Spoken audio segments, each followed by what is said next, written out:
તો કેમ છો મારા વાલા ખેડૂત મિત્રો, પશુપાલક મિત્રોનું આજના નવા વિડીયોમાં તમારું દિલભર્યું હાર્દિક હાર્દિક સ્વાગત છે। ખેડૂત મિત્રો અને પશુપાલક મિત્રો, ચેનલ ઉપર પણ તમે પહેલી વાર વિઝિટ કરી રહ્યા છો તો બે હાથ જોડીને નમ્ર વિનંતી છે કે તમે ચેનલને સબસ્ક્રાઇબ કરો, વિડીયોને એક લાઇકનું બટન છે તે દબાવવાનું ના ભૂલતા। તો મિત્રો, આજના વિડીયોની અંદર તમારા માટે એકદમ દેશી ઘરેલું મેં ફોર્મ્યુલા છે તે લઈને આવી ગયેલો છું। જો મિત્રો તમારી ગાય છે અથવા મિત્રો ભેંસ છે 2-3 લીટર દૂધ આપતી હોય તો કમસે કમ તમે 4 થી 5 લીટર દૂધનો તમે આસાનીથી તમે વધારો કરી શકવાનો છો। સાથે સાથે મિત્રો, આજના વિડીયોની અંદર એકદમ દેશી ઘરેલું તમને ફોર્મ્યુલા બતાવવાનો છું। આ બધી જ વસ્તુ દરેક પશુપાલકના ઘરે આપણને મળી રહેવાની છે।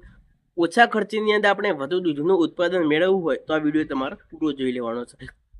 ઘણા જે પશુપાલક મિત્રો શું છે કે આ વિડીયોને સ્કીપ કરી જોતા હોય છે, કે દરેક પશુપાલકને નમ્ર વિનંતી છે કે તમે આ વિડીયોની સ્ટાર્ટિંગથી લઈ એન્ડ સુધી તમે સ્ટેપ બાય વિડીયો તમે જોશો તો સંપૂર્ણ માહિતી છે તે મળી રહેવાની છે।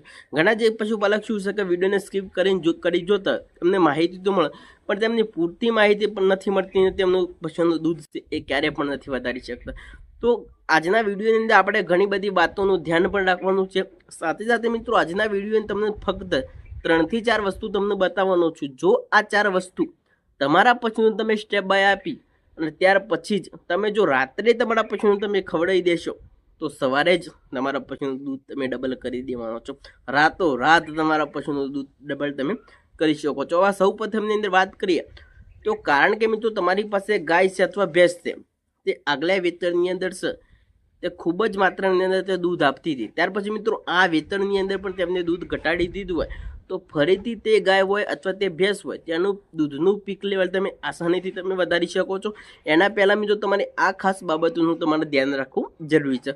હવે સૌ પ્રથમની અંદર વાત કરીએ તો તે કઈ બાબતો શું? હવે જ્યારે પણ મિત્રો તમારી ગાય અથવા ભેંસનું વિવાણ થઈ ગયું છે તે સમયની અંદર જો તમારા પશુની સારી રીતે મેલી ના પડેલી હોય તો પહેલાં તો મિત્રો તમારા પશુનું શું છે કે ગોળનું પાણી તમારે ચાલુ કરી દેવું જરૂરી છે। અથવા ગાય હોય અથવા ભેંસ હોય ત્યાંનું શું છે કે જો તમે ગોળનું પાણી આપશો તો તમારા પશુના પેટની અંદર જે મેલી છે, જે બગાડ છે, જો એ બધું એકદમ સાફ થઈ જશે તો તમારા પશુનું દૂધનું પીક લેવલ તમે આસાનીથી તમે વધારી શકો છો। હવે બીજા નંબરની અંદર વાત કરીએ તો હવે તમારા પશુનું મિત્રો તમે ડીવર્મિંગ નથી કરાવ્યું। હું દરેક વિડીયોની અંદર કહેતો હોઉં છું કે તમારા ગાય અથવા ભેંસનું તમે ડીવર્મિંગ કરાવી લો। હવે તમે 3 થી 4 મહિના સુધી તમારે ડીવર્મિંગ કરાવવું જરૂર છે। 3-4 મહિના થાય એટલે ફરીથી તમારા નજીકના વેટેનરી ડોક્ટરનો પણ સંપર્ક કરી શકો છો। અને જો તમે જાતે ડીવર્મિંગ કરવા માંગતા હોય તો અત્યારે મેડિકલ સ્ટોરની અંદર ડીવર્મિંગની ગોળી મળી જવાની છે। હવે ડીવર્મિંગ એટલે શું? ઘણા જે પશુપાલકોને ખબર પણ ના હોય કે ડીવર્મિંગ એટલે શું, કે પશુના પેટની અંદર જે કૃમિ કરમિયા પડેલા હોય તે આપણે તેને મારવા જરૂરી છે। કે જો તમારા પશુનું તમે મોંઘા ફોર્મ્યુલા આપો છો, મોંઘા તમે પશુઆહાર આપો છો, મોંઘી ચારો આપો છો, સૂકો ચારો આપો છો, તમે બધું જ આપો છો, જે બધું તમે તમારા પશુનું આપો છો તે બધું શું છે કે તે કરમિયા છે તે ખાઈ જતા હોય છે। પશુના શરીરનું દૂધનું પીક લેવલે ક્યારે વધવા નથી દેતા। એના પહેલાં મિત્રો તમારા તો ડીવર્મિંગ કરાવવું જરૂર છે। હવે સૌ પ્રથમની અંદર વાત કરીએ તો સાથે સાથે મિત્રો તમારા પશુનું મિત્રો ખાણદાણ અને મિત્રો ચારાની અંદર ખૂબ જ ધ્યાન રાખવું જરૂરી છે। કે દૂધ વધારવા માટે છે કે 40 થી 50% મિત્રો તમે સૂકો ચારો આપો, 40 થી 50% મિત્રો તમે લીલો ચારો આપો, અડધો લીલો ચારો આપો તો અડધો સૂકો ચારો આપો, બંને મિક્સ કરી તમારે આપવાનું રહેશે। હવે બીજા નંબરની અંદર છે કે તમે 10 થી 15-20% જેટલું મિત્રો તમારા પશુ આહાર તમે જે પણ આપતા હોય સારી કંપનીનું પશુ આહાર હોય એ પણ તમારા સાથે સાથે મિત્રો તમારે આપવાનું ચાલુ કરી દેવાનું। અથવા મિત્રો તમારી પાસે ગાય હોય તો ગાય માટે મિત્રો કપાસિયા ખોળ છે, રાયડાનો ખોળ છે, અને તમારી પાસે ગાય છે તો ગાય માટે મિત્રો મકાઈનો ભરડો છે। આવા બધા ભરડા આવે છે માર્કેટની ઓલરેડી ઘણી કંપનીઓના સારા ભરડા, મકાઈના ભરડા, પશુ આહાર, ત્યાર પછી મિત્રો કપાસીના ખોળ આપણને માર્કેટની અંદર ઓલરેડી જોવા મળતા હોય છે।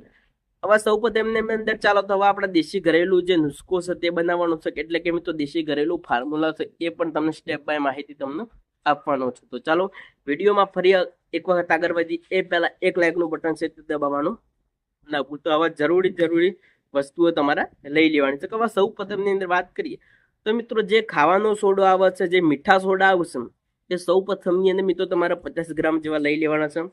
હવે બીજા નંબરની અંદર મિત્રો સિંધા લૂણ આવે છે, જે મોટા પથરા ટાઈપનું સિંધા લૂણ આવે છે, આપણે મીઠું કહીએ બરોબર, અથવા કોઈ પણ ભાષાની અંદર અમુક સંચર પણ કહેતા હોય છે, તે તમારે મીઠું લઈ લેવાનું, એ પણ મિત્રો તમારે કેટલું 50 ગ્રામ જેવું તમારે લેવાનું રહે છે। હવે બીજા નંબરની અંદર છે કે મીઠી સાકર, મીઠી સાકર આવે છે એ પણ તમારે કેટલી લેવાની છે, એ પણ મિત્રો તમારા 200 ગ્રામ જે મીઠી સાકર લેવાની છે.